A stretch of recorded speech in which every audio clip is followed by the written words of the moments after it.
In this video, I'm going to show you how to replace the rear wiper blade on this BMW X5. It's going to be located at the rear window. Let's get into it.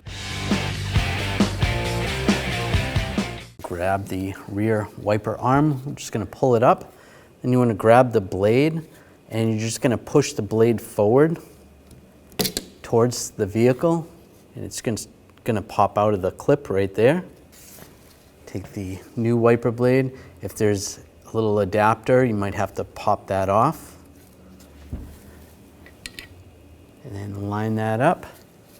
All right, that's lined up. And just squeeze it till it pops in place. Just like that. Then put the wiper arm down, and you're good to go. When only the best will do, demand TRQ. The only company that lets you view before you do. TRQ is committed to offering the highest quality aftermarket auto parts that are engineered for peace of mind. Thanks for using and viewing with TRQ.